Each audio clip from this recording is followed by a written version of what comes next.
और चलिए आगे बढ़ेंगे। अब बात अगली बड़ी खबर की। प्रयागराज पुलिस ने उमेश पाल हत्याकांड में शामिल एक और शूटर को मार गिराया है। उमेश पाल की हत्या के ये दूसरे शूटर का एनकाउंटर हुआ। इससे पहले पुलिस ने 27 फरवरी को शूटर अरबाज को एनकाउंटर में मार गिराया था।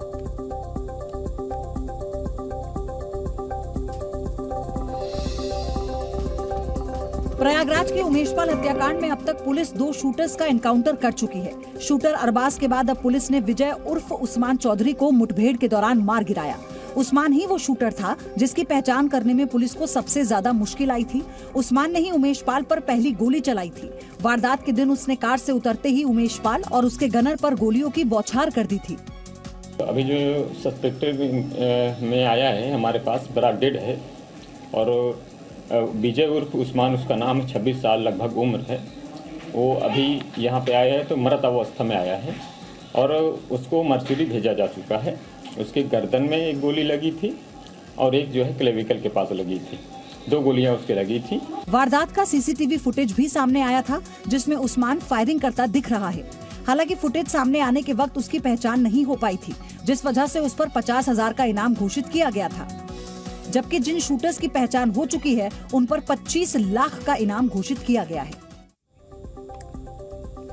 प्रयागराज एनकाउंटर में मारे गए शूटर विजय उर्फ उस्मान चौधरी ने ही उमेश पाल पर पहली गोली चलाई थी। शूटर उस्मान चौधरी वारदात के दिन सीसीटीवी फुटेज में फायरिंग करता नजर भी आया था। प्रयागराज के उमेश पाल हत्याकांड में अब तक पुलिस 2 शूटर्स का एनकाउंटर कर चुकी है। शूटर अरबाज के बाद अब पुलिस ने विजय उर्फ उस्मान चौधरी को मुठभेड़ के दौरान मार गिराया। उस्मान ही वो शूटर था जिसकी पहचान करने में पुलिस को सबसे ज्यादा मुश्किल आई थी। उस्मान ने ही उमेश पाल पर पहली गोली चलाई थी। वारदात के दिन उसने कार से उतरते ही उमेश पाल और उसके गनर पर गोलियों की बौछार कर दी थी। अभी जो सस्पेक्टेड में आया है हमारे पास बड़ा डेड है और विजय उर्फ उस्मान उसका नाम, 26 साल लगभग उम्र है। वो अभी यहाँ पे आया है तो मृत अवस्था में आया है और उसको मर्चुरी भेजा जा चुका है। उसके गर्दन में एक गोली लगी थी और एक जो है क्लेविकल के पास लगी थी। 2 गोलियां उसके लगी थी। वारदात का सीसीटीवी फुटेज भी सामने आया था जिसमें उस्मान फायरिंग करता दिख रहा है। हालांकि फुटेज सामने आने के वक्त उसकी पहचान नहीं हो पाई थी, जिस वजह से उस पर 50,000 का इनाम घोषित किया गया था। जबकि जिन शूटर्स की पहचान हो चुकी है उन पर 25 लाख का इनाम घोषित किया गया है। वहीं यूपी पुलिस और एसटीएफ ने उमेश पाल की हत्या के बाद से अब तक 2 शूटर्स को मार गिराया है। वहीं उमेश पाल केस में एनकाउंटर पर बीजेपी की प्रतिक्रिया भी आई है। यूपी के डिप्टी सीएम ब्रजेश पाठक ने कहा कि हत्यारों को बख्शा नहीं जाएगा।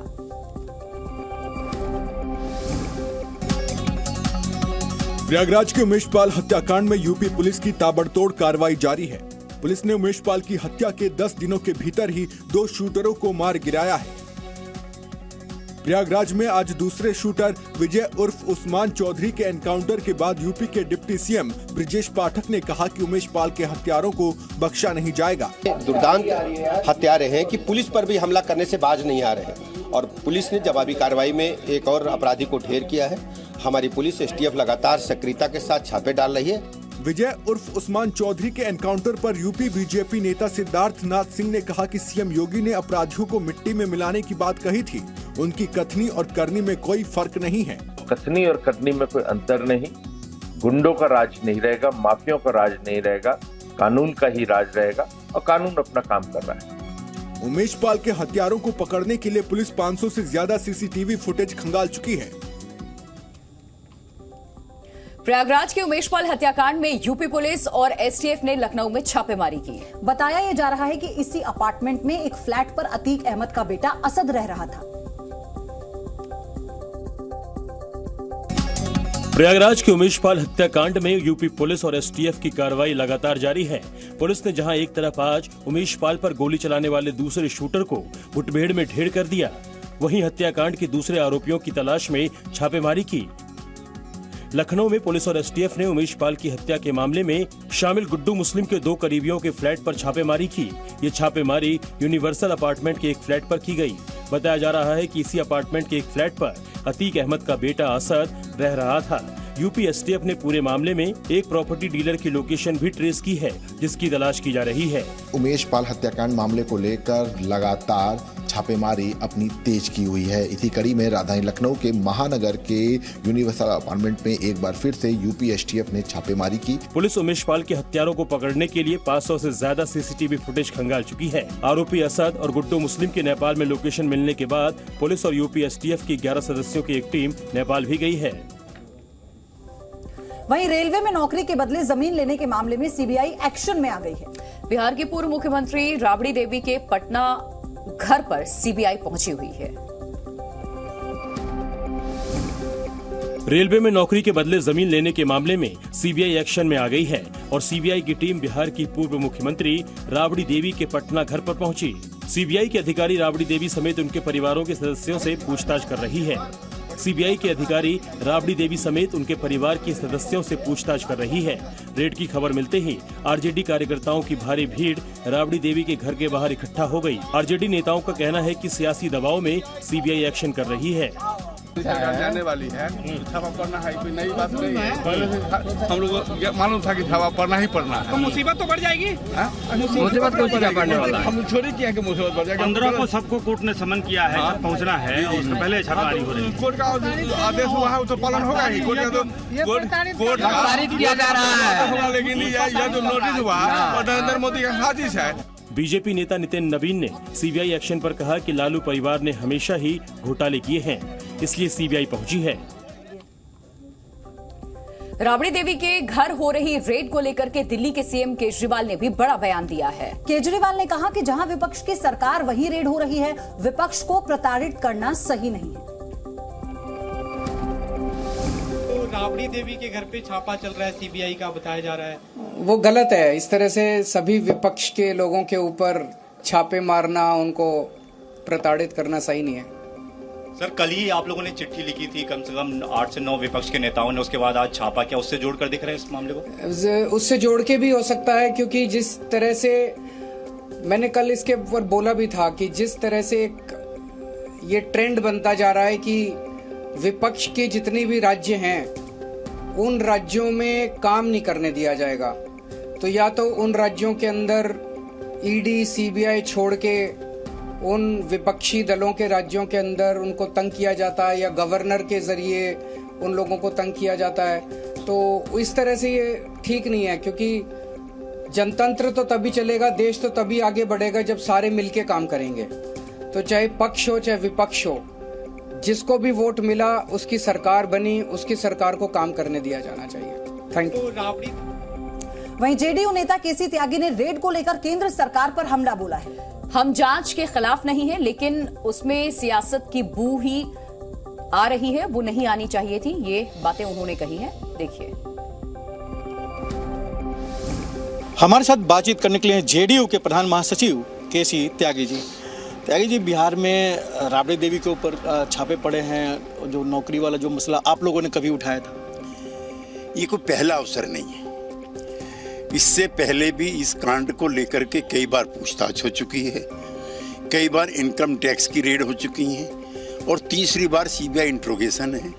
हम जांच एजेंसी की प्रक्रिया के विरुद्ध नहीं है, लेकिन इसमें राजनीतिक बदले की और विपक्ष को आवाज़ को दबाने जैसी कार्रवाई की भूमि आनी चाहिए। कल मनीष सिसोदिया जी को लेकर के भी कई दलों के नेताओं ने अपनी आपत्ति दर्ज की है। उससे पहले भी कई अन्य राज्यों के प्रमुख राजनीतिक दलों के नेताओं और परिवारों पर इस तरह का हो चुका है, और जिनकी प्रधानमंत्री स्वयं भी प्रशंसा कर चुके हैं, पद्मश्री दे चुके हैं। स्वर्गीय मुलायम सिंह यादव जी के मरने के बाद उनके विरुद्ध कार्रवाई की फाइलें खोली गई हैं। तो जांच एजेंसियां अपना काम करें। दिल्ली में बीजेपी ने मुख्यमंत्री अरविंद केजरीवाल और मनीष सिसोदिया, साथ ही पूर्व मंत्री सत्येंद्र जैन के खिलाफ विरोध प्रदर्शन किया। और इसी के साथ आम आदमी पार्टी पर भ्रष्टाचार का आरोप लगाते हुए बीजेपी ने पुतला भी फूंका है। दिल्ली बीजेपी ने आम आदमी पार्टी के खिलाफ मोर्चा खोल दिया है। दिल्ली में अलग अलग जगहों पर इस तरह के प्रदर्शन हो रहे हैं। बीजेपी आम आदमी पार्टी पर भ्रष्टाचार का आरोप लगाते हुए पुतला फूंक रही है। इस तरह के कार्यक्रम दिल्ली की सभी 70 विधानसभा सीटों पर हो रहे हैं। दिल्ली बीजेपी ने पहले ही बता दिया था कि आज वो केजरीवाल सरकार के भ्रष्टाचार के विरोध में प्रदर्शन करेगी। जब उन्होंने दिल्ली को लूटा है तो पुतला किसका फूकेंगे? अरविंद केजरीवाल जो उनका मुखिया है, जो इनका सरगना है, उनका भी फूकेंगे।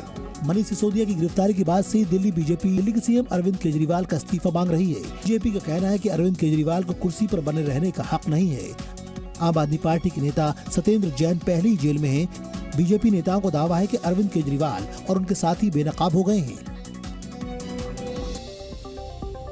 हिमाचल के कुल्लू में पर्यटकों ने बीती रात बीच सड़क पर जमकर पत्थरबाजी की है और इस हमले में कई घरों के शीशे टूट गए हैं और कई लोग घायल भी हो गए।